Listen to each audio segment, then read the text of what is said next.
오늘 이 시간에도 신실하신 하늘 아버지의 은혜와 성령 하나님의 우리의 마음을 감동시키심이 저와 여러분 우리 모든 마음에 함께 하시기를 가득히 넘치기를 주님의 이름으로 축복합니다.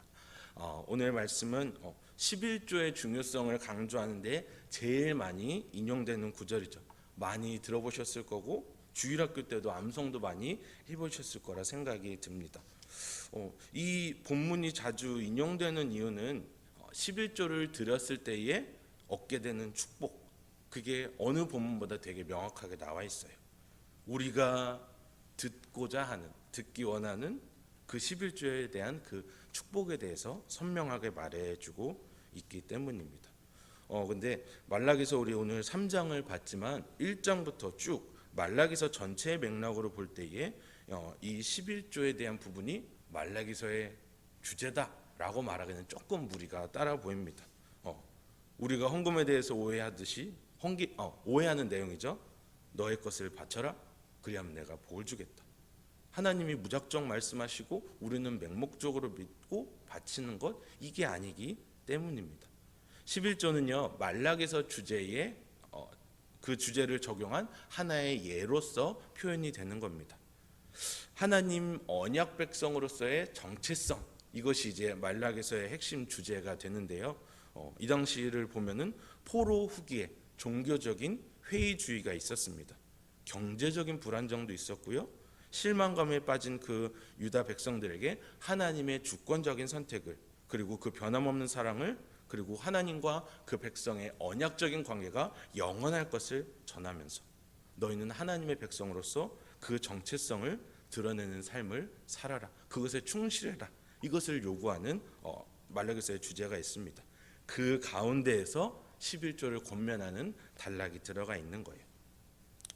좀 더 이 본문 배경을 살펴보면은 이 말라기 선지자가 활동하던 시기에 이스라엘은 페르시아의 통치를 받고 있던 때입니다.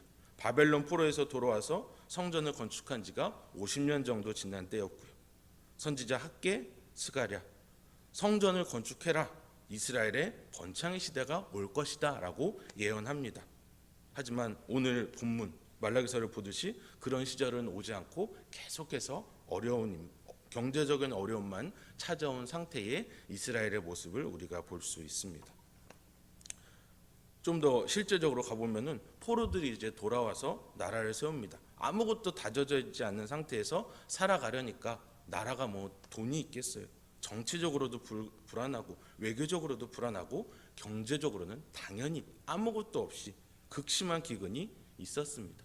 우리가 생각한다면은 마치 이제 우크라이나가 전쟁이 끝나고 사람들이 다시 나라에 돌아와서 뭔가 다시 세워가려는 그때를 우리가 생각할 수 있을 것 같아요. 이스라엘은 이제 포로가 해방이 되었죠. 하나님의 섭리대로 포로에서 해방이 되었습니다. 뭔가 하나님께서 이끌어 주시고 복도 주시겠다 말씀하셨는데 더 그들의 생활은 팍팍해지기만 했던 상황입니다. 하나님의 백성은 이 위기 가운데 어떻게 해야 합니까? 하나님의 말씀 위에 서고 약속 위에 서야 하는 사람들입니다. 신앙적으로 바로 서야 하는 사람들이에요. 그런데 그 백성들이 그렇지 못했다고 말라기서가 전합니다. 말라기 1장 2절에서 많은 백성들이 하나님의 사랑에 도전합니다. 또 1장에서 보면은 하나님의 능력에 대해 회의를 느껴요. 공의에 대해서 질문하고요. 예배 생활, 믿음의 가치에 대해서 문제를 제기하는 이스라엘 백성의 모습이 있습니다. 하나님을 의지하는 삶도 잃어버렸습니다. 그 가운데 제일 중요한 예배의 형식도 예배의 행위도 다 바꾸어져 버리고 잃어버린 이스라엘 백성의 모습이 말라기서의 배경이에요. 예배의 나태함이 찾아옵니다. 타락이 찾아옵니다.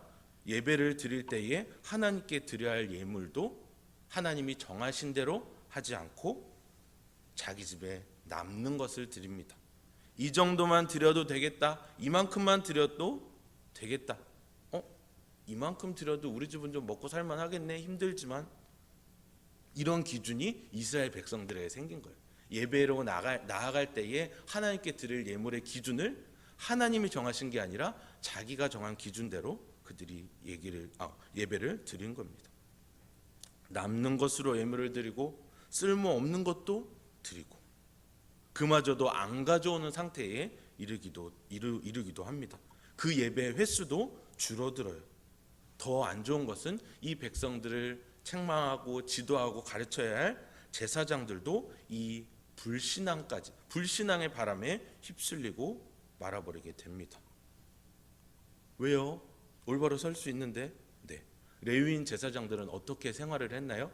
성전에 가져오는 것, 성전에서 나는 것만으로 그들이 생활을 이어가야 했는데, 백성들이 자기 기준으로 세운 예물을 가지고 오니까 그리고 예물을 드리지를 않으니까 이 레위인 제사장들도 생활이 팍팍해지기 시작합니다.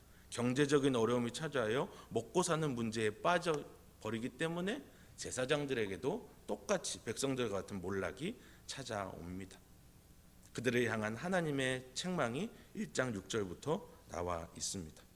예배를 하나님께 드릴 때에 백성들이 흠없는 예물을 가져옵니다. 하나님이 정하신 그 규례대로 제물을 가져와야 하는데, 백성들의 생활이 어려우니까 병든 동물을 가져와요.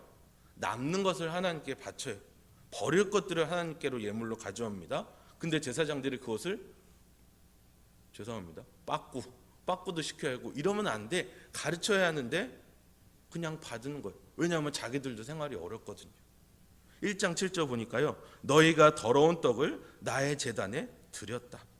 하나님이 이렇게 말씀하십니다. 그 부정한 예물을 가져와서 바치는 것을 하나님의 이름을 더럽히는 것이라고 말씀합니다. 제사장들도 신앙생활과 가정생활에 실패하고 있었고요. 더 그 시대는 암흑과 같았습니다. 이러한 시대에 하나님께서는 말라기 선지자를 통해서 그들을 바로잡고자 하셨습니다.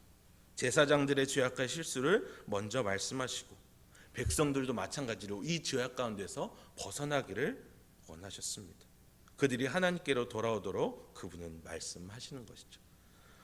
오늘 본문 이전에 6절과 7절 말씀 한번 보도록 하겠습니다. 말라기서 3장 8절이 아니라 6절과 7절 제가 읽어드릴게요. 나 여호와는 변하지 아니하나니 그러므로 야곱의 자손들아 너희가 소멸되지 아니하느니라. 부모 되신 여러분, 그리고 자녀이신 여러분, 자녀가 아무리 내 속을 뒤집어놔도 걔는 나의 자식이고 새끼이듯 하나님도 우리를 자녀 삼으시고 절대 포기하지 아니하시는 하나님이시라는 것을 여기서 말씀하십니다. 예배에 대해, 예물에 대해, 하나님에 대해 그들이 빗나가고 어긋나게 갈지라도 하나님은 죄인인 그들을 절대 포기하지 않으신다는 겁니다. 죄악에서 돌이켜 하나님께 돌아갈 때에 하나님은 우리를 받아주신다는 겁니다. 받아주실 준비가 되어 있으시다는 이야기입니다. 죄를 미워하시는 하나님, 심판하시는 하나님, 그분의 신실하심과 불변하심은요 그냥 그 공의에 대해서 불변하시다는 게 아니라 우리를 사랑하심에 대해서도 불변하시다는 겁니다. 신실하신다는 겁니다. 절대 우리를 내치지 않으신다는 겁니다. 죄인인 우리가 하나님께로 돌아갈 때 하나님은 그의 백성과 세우신 언약적 관계를 기억하십니다. 그것을 회복할 준비가 되어 있으신 분이십니다. 이 든든함이 있습니다. 이 가슴 차오르는 그 소망이 있습니다. 근데 구약에서 보듯 신약도 마찬가지고요. 항상 하나님의 신실하심 앞에서 인간은요 계속해서 하나님 앞에 불신앙을 표출합니다. 말대꾸를 합니다. 말라기서 전체가 그 논쟁이라고 학자들은 표현을 하는데요. 끊임없는 논쟁이 있습니다. 하나님께서 말씀하실 때 보면은 주께서 어떻게 우리를 사랑하셨나이까? 1장이에요. 1장 6절 우리가 어떻게 주의 이름을 멸시하였나이까? 1장 7절 우리가 어떻게 주를 더럽게 하였나이까? 어찌 됨이니까? 우리가 어떻게 하여야 돌아갈 수 있습니까? 우리가 어떻게 주의 것을 도둑질하였나이까? 계속해서 이스라엘 백성의 불신앙 그리고 말대꾸 같은 이 말이 반복이 됩니다. 오늘 본문 8절에서 하나님의 말씀은 이렇죠. 책망하시며 너희가 한 지금 불신앙의 행위들은 하나님의 것을 도둑질한 거랑 똑같은 거야 말씀하세요. 이스라엘 백성 저희가 어떻게 하나님 것을 도둑질하겠습니까요? 하나님의 것을 훔친다는 것은요, 하나님의 명령과 규례를 지키지 않으면서 하나님이 세우신 그 언약적 관계에서 멀어진 사람들을 지칭하는 표현이에요. 너희가 하나님 것을 하나님께 드리지 못하였으니 도둑질한 것과 같다. 이스라엘 백성의 마음에는 이런 마음도 있었을 것 같아요. 바벨론 포로에서 돌아온 것이 곧 우리가 하나님께 돌아온 게 아닌가? 그 정도에서 만족해야겠다. 어쨌든 우리가 요 정도의 예물이라도, 팍팍한 이 상황 가운데서 요 정도의 예물이라도 드리니, 이 예물이라도 하나님께 드리니 나는 예배를 잘 드리고 있는 거 아닌가? 아유, 예배 드리러 가는 게 어디야? 예물은 못 드려도 그래도 난 좋은 나은 사람이구나 라는 교만이 있었던 것 같습니다. 예배를 파괴하고 하나님과의 언약 관계를 훼손한 이 백성들을 하나님은 너희는 11조와 봉헌물을 도둑질한 사람들이다 라고 평가 내리십니다. 9절과 같이 하나님의 것을 온 나라가 도둑질 해버리게 된 거래요. 저주를 받게 돼버린 겁니다. 언약 관계를 깨뜨린 결과가 이와 같이 저주를 받게 되는 이 지경까지 이르게 됩니다. 보십시오. 말라기서에서 보면은 이 11조라는 것은, 주님 앞에 헌물을 드리는 것은 너희는 바쳐라, 이만큼 복을 줄 테니, 이 개념이 절대 아니라는 겁니다. 이것은요, 하나님과의 그 백성, 그 언약 관계를 회복하는 거룩한 명령인 것입니다. 하나님의 말씀에 순종하는 실천이 됩니다.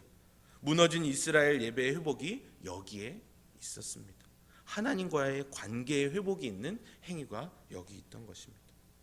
물질과 하나님과의 그것을 겸하여 섬기는 것이 아니라 하나님이 나의 주인이십니다, 이것을 드러내는 신앙의 행위라는 것이죠.